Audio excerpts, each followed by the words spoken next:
इस वीडियो को देखने के बाद आपको सपोर्ट एंड रेजिस्टेंस की कोई और वीडियो देखने की ज़रूरत नहीं पड़ेगी। अगर अभी आपके पास टाइम ना हो तो इस वीडियो को सेव करके रख लीजिए, बाद में आराम से बैठ के देखिएगा और उसके प्रॉपर नोट्स बनाइएगा।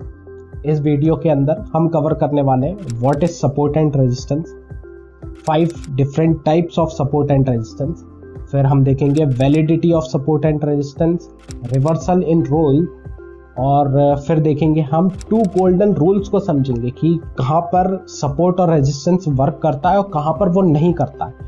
फिर लास्ट में हम आएंगे कि हमारा स्टॉप लॉस क्या होगा, हमारा टारगेट क्या होगा और हमारी एंट्री कहाँ पर होने वाली है। चलिए शुरू करते हैं।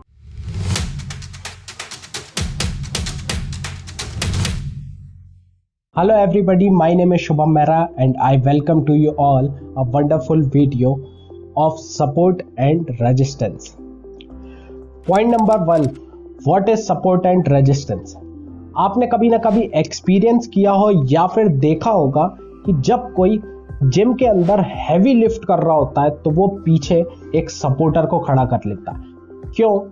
वो सपोर्टर हेल्प करता है उसकी उस वेट को सपोर्ट देने में या फिर ऊपर लिफ्ट करने में। उसी तरीके से रेजिस्टेंस होता है। जैसे कि हम मेटेलिक डोर्स लगवाते हैं तो मेटेलिक डोर्स में पहले ब्रश से बढ़िया तरीके से पेंट किया जाता है, जो कि वो पेंट हमें कोरोजन से रेजिस्टेंस देने में हेल्प करता है। उसी तरीके से हम जब स्टॉक मार्केट में देखते हैं सपोर्ट एंड रेजिस्टेंस वैसा ही काम करते हैं। सपोर्ट क्या करता है कि अगर मान लीजिए एक सेलर है, कोई सेलर है जो बुरे तरीके से सेल किए जा रहे हैं, कोई भी पर्टिकुलर स्टॉक को नीचे फॉल कर रहा है, तो अब जब प्राइस एक सर्टेन लेवल तक फॉल हो चुकी होती है वहां पर सेलर भी सोचने लगता है कि यार मैं इतने सस्ते में क्यों बेच रहा हूँ, और वहां पे बायर्स के भी इंटरेस्ट आ जाता है कि यार इस लेवल पे प्राइस आ जाए तो मैं यहाँ पर खरीदूंगा। वहां से बायर जो है एग्रेसिवली बाय करता है और बाइंग प्रेशर इतना ज़्यादा क्रिएट कर देता है कि वो सारे के सारे सेलिंग प्रेशर को पहले एब्जॉर्ब करता है, उसके बाद उसे यू टर्न में कन्वर्ट भी कर देता है, जिसके बाद प्राइस जो है ऊपर की तरफ मूव होने लगती है। उसी को हम क्या कहते हैं? सपोर्ट कहते हैं। अब रेजिस्टेंस भी सेम उसी तरीके से काम करता है, यानी कि प्राइस जो है ऊपर की तरफ मूव कर रहा था, यानी कि बाइंग प्रेशर बहुत ज़्यादा था। अब एक लेवल आता है जहाँ पे सेलर बहुत ज़्यादा एग्रेसिव हो जाते हैं और उस सारे बाइंग प्रेशर को एब्जॉर्ब कर लेते हैं और साथ ही साथ उसको कन्वर्ट कर देते हैं फॉलिंग में। और जिस पॉइंट से या जिस एरिया से या जिस जोन से प्राइस फॉल हो रहा होता है उसको हम रेजिस्टेंस कहते हैं। Point number 2, types of support and resistance.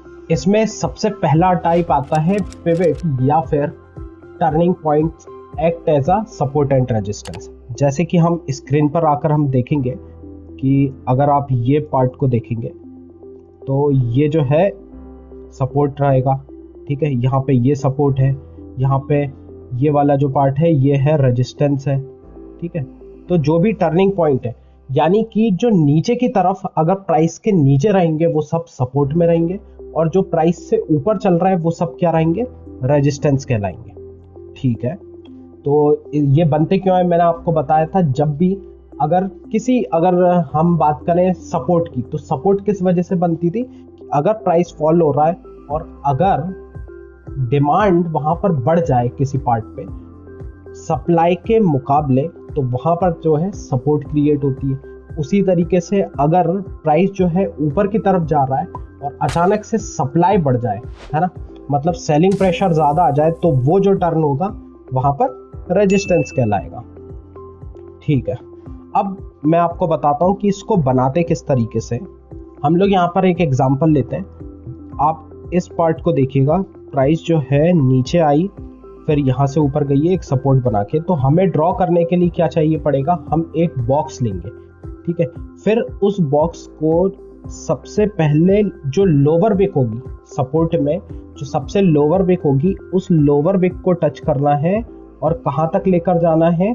जहां पर प्राइस की क्लोजिंग हुई हो, ठीक है। जैसे यहाँ पे लास्ट क्लोजिंग क्या है? ये रेड कैंडल की है, ठीक है।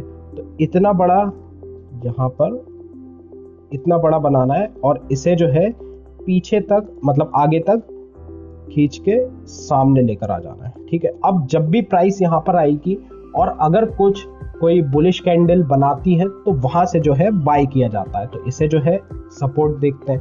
ऐसे ही रेजिस्टेंस भी बनता है। रेजिस्टेंस में अगर आप यहाँ पर बनाएंगे तो इस तरीके से यहाँ से पकड़ेंगे विक और क्लोजिंग की बॉडी सिर्फ ये यहीं पे रहेगी और इस तरीके से इसे आगे की तरफ खींच देंगे। Type number 2, moving average act as a support and resistance. देखिए, मूविंग एवरेज चाहे 5 हो, 10 हो, 20 हो, 50 हो, 100 हो, 200 हो, कोई सा भी हो, ठीक है, चाहे वो SMA हो चाहे वो EMA हो, इससे मैटर नहीं करता है। डिपेंड क्या करेगा कि आप को देखना पड़ेगा कि किस पर्टिकुलर स्टॉक के अंदर कौन सा मूविंग एवरेज वर्क कर रहा है, सपोर्ट या फिर रेजिस्टेंस की तरह। अब जैसे हम यहाँ पर आते हैं, स्क्रीन पर चेक करते हैं, इंडिकेटर में जाते हैं और यहाँ पर EMA ले लेते हैं। यहाँ पर मैंने ऑलरेडी एक्सपोनेंशियल मूविंग एवरेज को स्टार मार्क करके रखा है। यहाँ पर मैंने 20 डेज का मूविंग एवरेज लिया। तो आप जो है यहाँ पर अगर देखते हैं कि ये देखिए, प्राइस ने एक बार यहाँ पर सपोर्ट लिया था, एक बार मूविंग एवरेज पे यहाँ पर लिया था, एक बार यहाँ पर लिया था।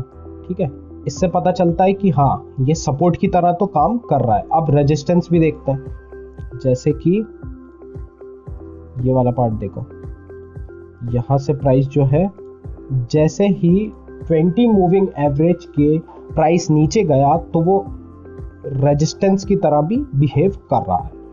ठीक है, यहाँ पर देखेंगे तो यहाँ पर भी कर रहा है, बिल्कुल।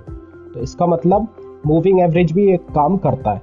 देखिए, यहाँ पर भी ना ह्यूमन की साइकोलॉजी चलती है। लोग क्या करते हैं, वो देखते हैं कि यार प्राइस जो है अगर मूविंग एवरेज के पास आ जाएगा तब मैं बाय करूंगा, और वो देखते हैं जैसे ही वो उससे दूर जाता है तो लोग सेल करने लगते हैं, तो प्राइस जो है वापस से वहीं आती है। यानी कि प्राइस को कैसे भी करके अपने एवरेज के आसपास ही चलना होता है। तो जब जब कोई भी, जैसे यहाँ पर तो हमने इंडेक्स की बात करी है, अगर आप कोई स्टॉक्स में भी देखें तो वहाँ पर आप चेक कर सकते हैं कि किस तरीके से कौन सा मूविंग एवरेज काम कर रहा है। Type number 3, round number act as a support and resistance. देखिए, राउंड नंबर के पीछे का रीजन क्या होता है, यहाँ पर भी जो ह्यूमन की साइकी लगती है। वो कैसे कि लोग क्या सोचते हैं कि यार ये कोई भी स्टॉक है, ये अगर 100 रुपए का हो जाएगा ना तब मैं बाय करूंगा, और किसी ने 100 रुपए पे बाय किया होता है, वो ये सोचता है कि यार अगर ये 200 पे पहुंच गया तो मैं सेल कर दूंगा, मुझे प्रॉफिट हो चुका है, अब इससे ऊपर जाए नहीं जाए मैं यहाँ पर जो है सेल कर दूंगा। तो जब जब लोग बाय करते हैं, अगर राउंड नंबर पे हम भी उठा रहे हैं, आप भी बाय कर रहे हो, सब लोग बाय करने में लगे हुए, तो प्राइस जो है ऊपर की तरफ मूव करने लगती है। वहां पे डिमांड बढ़ जाती है और सप्लाई कम होती है। फिर उसी तरीके से, चाहे देखिए, राउंड नंबर जरूरी नहीं है सिर्फ 100 200 हो, कोई और भी हो सकता है, जैसे 18,600 निफ्टी में, या 20,000 या कोई और। जैसे कि हम यहाँ पर एक एग्जांपल देखते हैं। हम यहाँ पर एक लाइन ले लेते हैं और यहाँ पर इस पे डबल क्लिक करेंगे, इस पे लिखते हैं हम 20,000। ठीक है, 20,000 के कोऑर्डिनेट्स जैसे ही हमने डाले तो यहाँ पर आप ध्यान से देखेंगे कि प्राइस जो है नीचे से यहाँ तक ऊपर आई। ठीक है, और इसके बाद ये वाले लेवल से डायरेक्टली 20,000 से जो है रेजिस्टेंस फेस करके नीचे की तरफ चले गई। तो इससे समझ में आता है कि हाँ, राउंड नंबर भी जो है एक सपोर्ट या रेजिस्टेंस की तरह बिहेव करता है। Type number 4, trend line act as a support and resistance. देखिए, ट्रेंड लाइन पर हम डिटेल्ड वीडियो बाद में लेकर आएंगे, जिसमें हम अच्छे तरीके से एक एक पॉइंट कवर करेंगे कि किस ट्रेंड लाइन पे, किस ब्रेकआउट पे ट्रेड करना है, किसे छोड़ना है, सारी चीजें बाद में होंगी। लेकिन यहाँ पर मैं सिर्फ आपको सिर्फ ट्रेंड लाइन का बेसिक बता रहा हूँ कि किस तरीके से ट्रेंड लाइन भी जो है सपोर्ट और रेजिस्टेंस की तरह बिहेव करती है। जैसे कि हम यहाँ पर आएंगे तो इस इस पॉइंट को हम देखते हैं। इस पॉइंट से जैसे ही ये फर्स्ट पॉइंट है, सेकंड पॉइंट को लेना है और पीछे तक लाइन को खींच देना है। तो आप देखेंगे तीसरा पॉइंट जो है ऑटोमेटिकली इससे मिल जाएगा। यहाँ से प्राइस जो है, पहली बार प्राइस यहाँ से फॉल हुई थी, ठीक है, फिर दूसरी बार यहाँ से, और तीसरी बार जो है इसी ट्रेंड लाइन पे इसने रेजिस्टेंस फेस किया, यानी 3 बार लगातार। इसके बाद अगर हम सपोर्ट की भी बात करें तो अगर हम इस पॉइंट को पकड़ते हैं और नीचे तक लेकर आते हैं तो ये देखिए बहुत ही खूबसूरत, यहाँ पर 1 बार, यहाँ पर 2 बार, फिर 3 बार और 4 बार सेम ट्रेंड लाइन पर सपोर्ट भी लिया है। इससे पता चलता है कि ट्रेंड लाइन भी जो है सपोर्ट और रेजिस्टेंस की तरह बिहेव करती है। हाँ, ये जो सपोर्ट एंड रेजिस्टेंस है वो इंक्लाइंड है, ठीक है, हॉरिजॉन्टल नहीं है जैसे कि बाकी के रहते हैं। बस ये जो है एक इंक्लाइंड फॉर्म में सपोर्ट एंड रेजिस्टेंस है। Type number 5, gap act as a support and resistance. सबसे पहले हम ये समझेंगे कि गैप बनते क्यों है। देखिए, गैप के बनने की ना सिर्फ 3 वजह होती है। या तो जब मार्केट क्लोज हो तब गुड न्यूज़ आए, ठीक है। सेकंड वजह होती है कि या तो कोई बैड न्यूज़ आ जाए, या फिर इंस्टीट्यूशन जो है मार्केट खुलने से पहले बल्क में बाय या फिर सेल ऑर्डर को प्लेस्ड कर दे, तो वहाँ पर जो है गैप्स बनते हैं।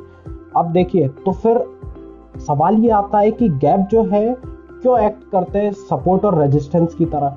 देखिए क्या होता है, फॉर एग्जांपल आपने जो है कहीं पर 100 रुपये पे बाय किया हो कोई स्टॉक, एक एग्जांपल की तरह लेते हैं, 100 रुपये पे बाय किया है और अचानक से जो है प्राइस गैप डाउन खुलती है, ठीक है, 100 रुपये से गैप डाउन खुलती है, फॉर एग्जांपल 95 पर खुलती है।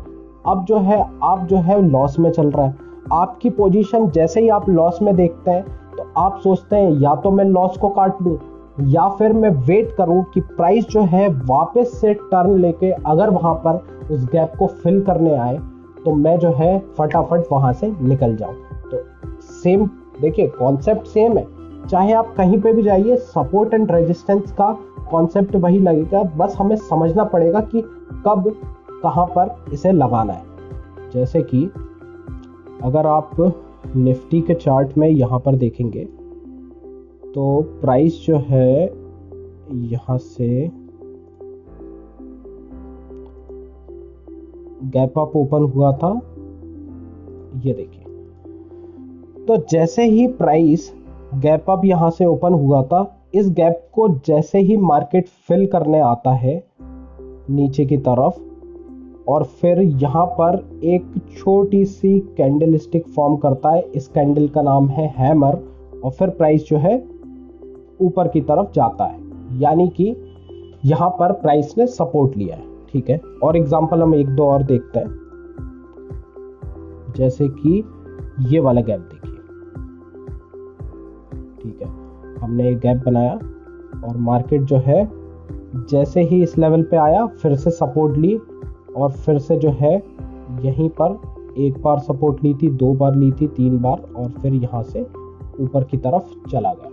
इसका मतलब हाँ कि गैप्स जो है सपोर्ट और रेजिस्टेंस की तरह बिहेव तो करते हैं। अब हम आ चुके हैं अपने थर्ड पॉइंट की तरफ, जो बोलता है रिवर्सल इन रोल। इसका मतलब क्या है, एक दोहे के साथ समझाने की कोशिश करता हूँ। देखिए, सपोर्ट हमेशा सपोर्ट होवे जब तक तोड़ न देवे कोई, सपोर्ट हमेशा सपोर्ट होवे जब तक तोड़ न देवे कोई, जो सपोर्ट टूट जावे वही फिर रेजिस्टेंस होए। देखिए मजाक में है लेकिन रियल बात है कि सपोर्ट हमेशा सपोर्ट रहेगी जब तक वो टूट ना जाए, और जैसे ही वो ब्रेक होती है फिर वही उस प्राइस के लिए रेजिस्टेंस की तरह वर्क करती है। मैं बताता हूँ क्यों, उसके पीछे का रीजन समझेंगे। देखते हैं स्क्रीन पर, देखिए जैसे कि अगर प्राइस जो है इस तरीके से मूव कर रही थी, प्राइस ऊपर गई, नीचे आती है सेम लेवल पे, फिर से ऊपर जाती है और फिर से रेजिस्टेंस फेस करती है सेम लेवल पे, फिर थोड़ा नीचे आती है और यहाँ पर जो है हम सपोर्ट और रेजिस्टेंस ड्रॉ कर लेते हैं। ये रेजिस्टेंस वाला एरिया हो जाएगा और ये सपोर्ट वाला एरिया हो जाएगा। ठीक है, अब जो है प्राइस यहाँ से मान लीजिए इस जो सपोर्ट ले रही थी इस सपोर्ट को ब्रेक कर देते हैं। ठीक है, अब जैसे ही ये सपोर्ट ब्रेक होगी, अब क्या होगा, कई लोग जो होंगे जो यहाँ पर होंगे, इन्होंने यहाँ पर से बाय किया था, इन्होंने सोचा था प्राइस ऊपर जाती है, यहाँ से सपोर्ट लेती है, बहुत अच्छी बात है। फिर सेकंड टाइम जब प्राइस आई थी तो कई लोगों ने फिर पोजीशन बनाई थी और उन्होंने बोला था कि हाँ यहाँ से प्राइस ऊपर जाती है, और गई भी, और फिर हमने पैसा बनाया। इसके बाद फिर जैसे ही प्राइस यहाँ पर आई तीसरी बार, और लोगों ने सोचा कि यार यहाँ पे से तो प्राइस ऊपर जाती है, सपोर्ट लेती है और लोगों का पैसा बनता है। ठीक है, फिर से लोगों ने यहाँ पे एंट्री बनाई, लेकिन जैसे ही प्राइस नीचे गई, अब सभी लोगों की जो भी यहाँ पर जिसने एंट्री की थी वो सब लोग हो गए ट्रैप। ठीक है, अब उन सब की पोजीशन दिख रही है किसमें, नेगेटिव में। अब क्या चाहते हैं भाई, सामने वालों की साइकोलॉजी यहाँ पे वर्क कर रही है। वो ये बोल रही है कि भाई ये नेगेटिव, ये रेड कलर मुझे पसंद नहीं आ रहा है, यहाँ पर मुझे चाहिए या तो मेरी पोजीशन को जीरो कर दो चलेगा, ज़्यादा से ज़्यादा कुछ नहीं तो जिस प्राइस में हमने बाई किया था उसी प्राइस में हम सेल कर देंगे, एक बार बस वहाँ पर आ जाए। तो अब क्या होता है, जैसे ही मार्केट इस लेवल को वापस से टेस्ट करने आता है, तो यहाँ पर जो भी जिसने यहाँ पर बाय किया होगा वो अब स्क्वायर ऑफ करने के लिए, अपनी पोजीशन को काटने के लिए क्या करेगा, सेल करेगा। ठीक है, जैसे ही बायर अब सेलर में कन्वर्ट होगा तो प्राइस जो है वापस से इस लेवल से फॉल होना चालू करती है। इसी वजह से जो सपोर्ट पहले हुआ करती थी अब जो है रेजिस्टेंस की तरह बिहेव कर रही है, और रिवर्सल जो है एक रोल प्ले करता है यहाँ पर। Fourth point, validity of support and resistance. चलिए देखिए स्क्रीन पर मैं आपको समझाने की वापस से कोशिश करता हूँ कि कोई भी सपोर्ट एंड रेजिस्टेंस कब तक वैलिड सपोर्ट एंड रेजिस्टेंस रहेगा और कब तक जो है इनवैलिड हो जाएगा। जैसे कि हम फिर से हम एक एग्जांपल लेते हैं कि प्राइस जो है इस तरीके से ऊपर मूव किया, फिर नीचे आया, फिर ऊपर गया, फिर नीचे आया। ठीक है, यहाँ पर अब हमने सपोर्ट और रेजिस्टेंस को ड्रॉ कर लिया, बढ़िया है। अब जो है प्राइस किसी भी डायरेक्शन में ब्रेकआउट दे देता है। फॉर एग्जांपल यहाँ से जो है प्राइस ऊपर की तरफ जाता है और इसको ब्रेक कर देता है। अब हम क्या चाहते हैं कि प्राइस जो है इस लेवल को, ये वाला जो लेवल है, इस लेवल को वो रीटेस्ट करे और प्राइस जो है वापस से ऊपर जाना चाहिए, क्योंकि हमने अभी देखा था कि प्राइस जब सपोर्ट को तोड़ता है तो वो रेजिस्टेंस की तरह बिहेव करती है, और जिस रेजिस्टेंस को तोड़ता है, जैसे कि इस वाले एग्जांपल में अभी इसने क्या रेजिस्टेंस को ब्रेक किया है, अब इसे इस रेजिस्टेंस को सपोर्ट की तरह बिहेव करना चाहिए। बिल्कुल सही बात है। अब अगर प्राइस वापस से इस लेवल पे आता है और हम मानते हैं कि हाँ उसने बिहेव कर लिया तो बढ़िया है, तब तक सब कुछ वैलिड है, सब कुछ सही है। अगर यहाँ तक गया अच्छी बात है, लेकिन अगर वो इस लेवल को वापस से ब्रेक करके नीचे आ जाता है, यानी कि जिस लेवल को उसने ब्रेकआउट दिया था उसको दूसरी बार फिर से ब्रेक कर देता है, तो ऐसी कंडीशन में हमारा जो सपोर्ट है या हमारी जो रेजिस्टेंस है वो अब वैलिड नहीं रह गई है, और इस लेवल को अब जो है आप डिलीट कर सकते हैं, क्योंकि अब आप नए लेवल्स जो बनेंगे उसको बनाएंगे जो नए सपोर्ट या रेजिस्टेंस कहलाएंगे। ठीक है, अब ये वाले लेवल्स जो रहेंगे ये नए सपोर्ट और रेजिस्टेंस की तरह बिहेव करेंगे। Point number 5, 2 golden rules of support and resistance. अब देखिए रूल नंबर 1 क्या बोलता है कि ट्रेंड इज योर फ्रेंड, यानी कि आपको सपोर्ट पर तभी बाय करना है जब एक अप ट्रेंड चल रहा हो, और रेजिस्टेंस पर आपको तभी सेल करना है जब एक डाउन ट्रेंड चल रहा हो। अब लोग यहाँ पर सबसे बड़ी गलती क्या करते हैं, लोगों को लगता है कि सपोर्ट और रेजिस्टेंस बनाकर वो मार्केट का टॉप या फिर मार्केट का बॉटम पकड़ने की कोशिश करते हैं। बजाय इसके वो सिर्फ ट्रेंड को फॉलो करें। अगर आप ट्रेंड को फॉलो करेंगे ना, तभी आपका पैसा बन पाएगा। अगर आप उसके अगेंस्ट में जाकर, यानी कि डाउन ट्रेंड में आप चाहेंगे कि भाई मैं सपोर्ट पर बाय करता फिरूं, विश्वास मानिए आपका टारगेट से पहले हर बार आपका जो है स्टॉप लॉस हिट होगा ही होगा। उसी तरीके से आप ये सोचेंगे कि भाई एक अप ट्रेंड चल रहा है और मैं पल पल में शॉर्ट करता जाऊं, जहां पर भी रेजिस्टेंस आए, हर रेजिस्टेंस आप देखेंगे वहां पर टूट रहा होगा। Rule number 2, never forget rule number 1। जी हाँ, रूल नंबर 1 को जो भूल गया समझो उसका पैसा गया। भाई आप चाहे कितनी कोशिश कर लीजिए, सपोर्ट एंड रेजिस्टेंस के अंदर सबसे इंपॉर्टेंट रूल है ट्रेंड को फॉलो करना। जो इंसान ट्रेंड को फॉलो नहीं करेगा, जो रूल नंबर 1 को फॉलो नहीं करेगा, विश्वास मानिए उसका पैसा कभी नहीं बन सकता। इसी वजह से सबसे ज़्यादा ज़रूरी यहाँ पर यह है ट्रेंड को फॉलो कीजिए और आप फिर देखेंगे कि आपका सपोर्ट एंड रेजिस्टेंस जो है कितना बेहतर तरीके से काम करते हैं और आपके टारगेट जो है प्रॉपरली हिट होंगे। ओके, हम आ चुके हैं अपने लास्ट पार्ट पर कि हमारी एंट्री क्या होने वाली है, स्टॉप लॉस कहाँ पर रखेंगे और हमारा टारगेट क्या होगा। एक एग्जांपल की तरह लेते हैं हम इसे, कि जैसे कि आप जो है इस सपोर्ट पर बाय करना चाहते हैं, तो आप यहाँ पर सबसे पहले एक जोन ड्रॉ करेंगे इस तरीके से, ठीक है। अब जब भी प्राइस यहाँ पर आता है तो सबसे पहले आप उस सपोर्ट के तक प्राइस को आने देंगे, ठीक है। फिर जैसे ही प्राइस उस लेवल पर पहुंचता है, फिर हम देखते हैं कि कोई बुलिश कैंडल स्टिक फॉर्म हो, ठीक है। वो चाहे कोई भी हो, चाहे वो हैमर हो, इन्वर्टेड हैमर हो या बुलिश एंगल्फिंग हो, कुछ ना कुछ बनना चाहिए। इसी के बाद हमारी एंट्री और स्टॉप लॉस और टारगेट डिसाइड होता है। इससे पहले कुछ भी नहीं करना है, कुछ भी नहीं करना है, ठीक है। जैसे कि यहाँ पर जैसे ही प्राइस आया और यहाँ पर इस एग्जांपल में इन्वर्टेड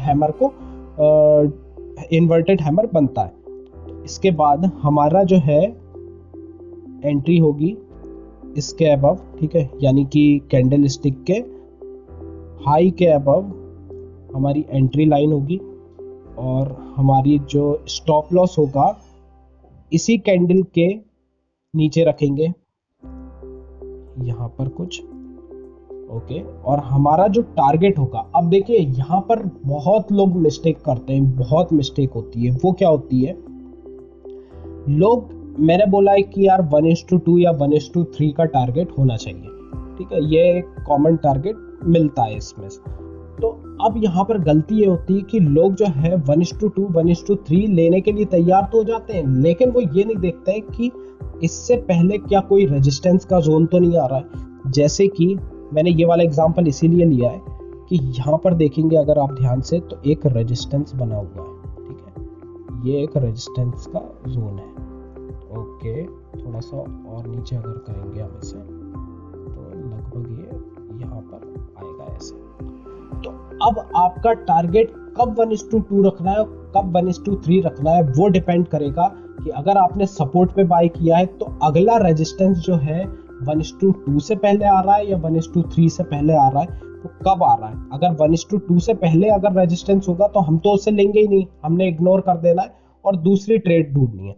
और अगर 1:3 से पहले आ रहा है तो यानी कि 1:2 या 3 का टारगेट हम डिसाइड कर लेंगे। जैसे कि इसमें हमने देखा कि प्राइस जो है, अगर हमने यहाँ पे एंट्री बनाई और यहाँ पे ये दिख रहा है क्लियर कट कि 2.18 के आसपास मिल रहा है, हम तो 1:2 लेकर ही थोड़ा सा और नीचे यहीं पर निकल जाएंगे, यानी रेजिस्टेंस तक प्राइस पहुंचे उससे पहले ही आपको बाहर निकल जाना है। तो ये होगा आपका टारगेट। अब देखिए यहाँ पर मैंने स्टॉप लॉस लगाया हुआ है, यहाँ पर तो हमने बस ऐसे ही रख दिया, लेकिन अगर आप जानना चाहते हैं कि यार स्टॉप लॉस में कितना बफर रखना है, एक्चुअल में जो कैंडल स्टिक मैंने कहा यहाँ पर कि कोई बुलिश कैंडल स्टिक के नीचे स्टॉप लॉस रखेंगे, तो वो कितना बफर होना चाहिए एग्जैक्ट, उसके लिए हमने ऑलरेडी एक डिटेल्ड वीडियो बना के रखी है।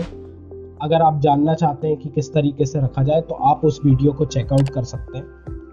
दूसरी चीज, आप जानना चाहते हैं कि इस ब्रेकआउट को किस तरीके से ट्रेड किया जाए, जैसे कि यहाँ पर वो रेजिस्टेंस तोड़ के फिर सबसे बड़े मूव जो आते हैं ना, वो ये ब्रेकआउट के होते हैं। हमने इस पे भी एक डिटेल्ड वीडियो बना के रखी है जो कि डिस्क्रिप्शन में है, आप उसकी लिंक चेक करिए, वहाँ पे जाइए और वीडियो को देखिए, नोट्स बनाइए और फिर आप जान सकेंगे कैसे उसे भी ट्रेड करना है।